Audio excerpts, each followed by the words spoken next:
Dans le métro parisien, tranquillement. On va aller voir Canty. Voilà. Canty. Je pense qu'on va faire l'interview ici. Voilà. Avec Canty. On va rester dans cette zone-là. J'ai fait pas mal d'interviews ici. Voilà. Paris, quoi. Paris. On va en profiter. Voilà. Bah, effectivement, on est avec. Alors, on est avec qui? Avec Canty. Voilà. Comment ça s'écrit Canty? C'est écrit K-A-N-T-I.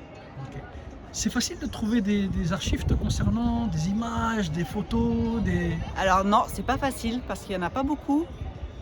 Donc il y en a 2 sur YouTube, voilà. Et puis quelques photos, 2 magazines radicales aussi où j'avais une page consacrée. Et puis je crois que c'est à peu près tout. Après peut-être j'ai François Gautret, Hairstyle, pas mal d'archives. Peut-être qu'il y a des choses qui sont qui dorment, mais voilà. Pourquoi il n'y a pas d'archives te concernant? Quand on cherche, moi j'ai cherché un petit peu, j'ai eu du mal à trouver des infos sur toi. Moi, les infos que j'ai eues te concernant, je les ai eues par d'autres danseurs. Ouais, que tout tu à connais. fait. Bah écoute, c'est une bonne question. Pourquoi? Parce que peut-être que voilà, le moment où j'étais active en fait dans la danse hip-hop, c'était avant les années 2000 et qu'après ça a été beaucoup moins le cas et que peut-être à ce moment-là, c'était encore avec les caméras vidéo, les cassettes VHS, etc. Donc pas encore vraiment sur les réseaux sociaux. Et puis après, j'ai été beaucoup moins active. Et puis j'ai été très peu sur après du coup les scènes nationales, etc. J'ai été très peu sur les battles. J'ai commencé déjà à m'orienter vers autre chose. T'as dansé avec qui, justement? J'ai dansé avec qui? J'ai dansé Dans quel groupe, dans etc. quel groupe? Donc le premier groupe pour lequel j'ai dansé, donc c'était avec Sabine et Christelle, donc Black and White Sister. Après j'ai dansé avec d'autres filles encore, avec Bintou, avec Lady V, paix à son âme, À son âme. avec Fabienne Lemaître, avec Naïma, avec Sonia, avec Judith aussi. Voilà. Et puis ensuite on a rencontré donc Léo Possi. Et donc c'est là qu'on a rencontré Walid, Barry, Mohamed, Scorpio, pardon si j'en oublie, et il y en a JP. d'autres, JP, tout à fait, Ange, voilà.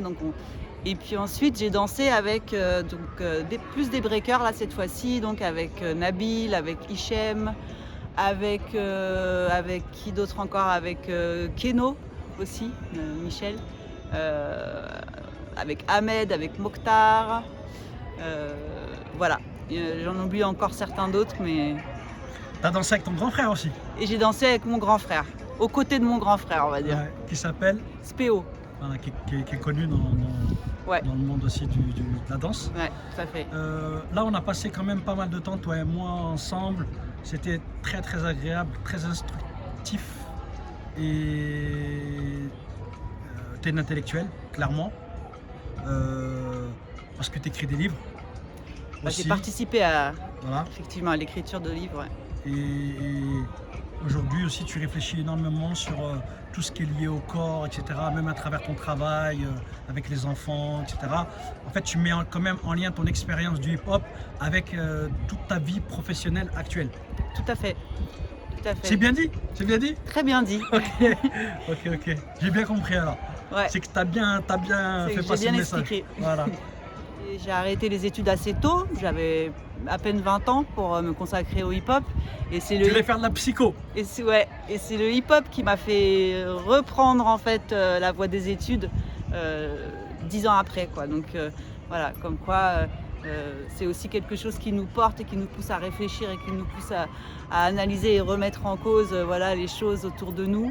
Et ça, c'est hyper important. Donc Sabine, elle a écrit un livre? Ouais. Sabine S. Ouais, elle a écrit un livre, voilà, que j'ai acheté, que j'ai lu d'une traite.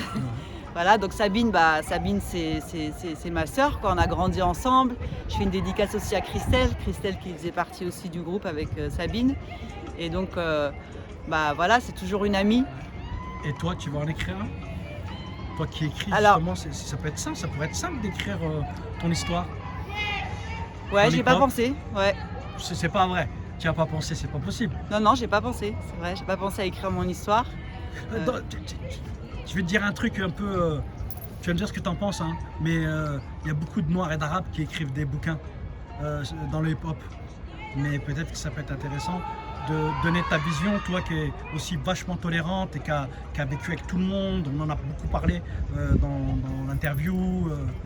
Tu as une vraie culture de vivre avec l'autre, avec l'autre qui est différent. Tu connais bien la banlieue, tu connais le rap, tu connais tout ça. Ouais, mais merci de me renvoyer ça parce que Je j'y sais avais pas. pas pensé et qu'effectivement, ouais, ça pourrait être l'objet d'un partage, soit d'une transmission écrite sur ma biographie et puis. Mais t'as jamais pensé, franchement. Non, j'ai vraiment jamais pensé.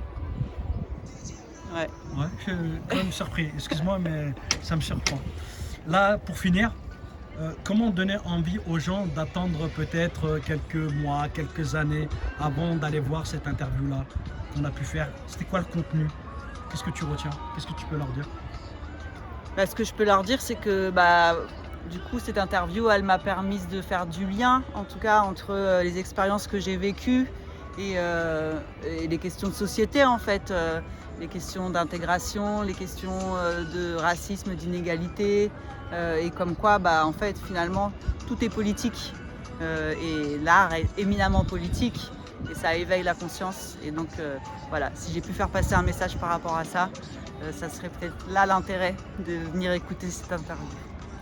On a parlé des Jeux Olympiques, on a parlé du diplôme d'État, et aussi on a été vers un groupe de jeunes, je ne sais pas quel âge ils avaient, peut-être une vingtaine d'années, peut-être un petit peu plus, Ouais. tout petit peu plus.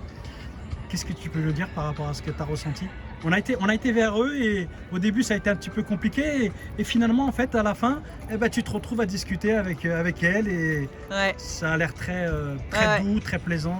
Non, magnifique rencontre de générations, de qu'est-ce qu'ils ont à nous dire aussi et comment est-ce qu'on devrait plus aller vers eux, les écouter, ouvrir des espaces de dialogue et pas être du coup chacun dans sa fierté, son ego, parce qu'ils ont à nous apprendre en fait. Ils ont à apprendre de nous, mais nous on a à apprendre d'eux. Voilà. À qui tu veux dédicacer cette petite séquence là? À qui je dédicace cette petite Ouais, séquence? c'est ce petit teaser interview. Je dédicace à mes fils, voilà, la jeunesse, l'avenir, compte sur eux. Je te remercie beaucoup. Merci à toi. Canty, je te remercie beaucoup. J'ai passé un moment très instructif parce qu'elle est vachement intelligente. Très intelligente. Merci. Même en off, quand tu as parlé avec moi, j'ai beaucoup apprécié ta manière de m'écouter. Voilà. Et je trouve que franchement aujourd'hui c'est une grande qualité. Hein. Voilà. Donc, et je te remercie d'avoir joué le jeu aussi dans l'interview de pas forcément que écouter mes questions, mais vraiment j'ai vu que tu t'es battu avec toi-même pour aller chercher des réponses. Voilà. Ouais, c'est vrai. Je t'ai vu faire cet exercice-là. Et ça, franchement, je sais que c'est pas évident pour certaines personnes en tout cas. Mais voilà, t'es venu, t'es là. C'est la classe. Merci. Merci beaucoup. Je te remercie beaucoup. Merci à toi. À bientôt. À bientôt.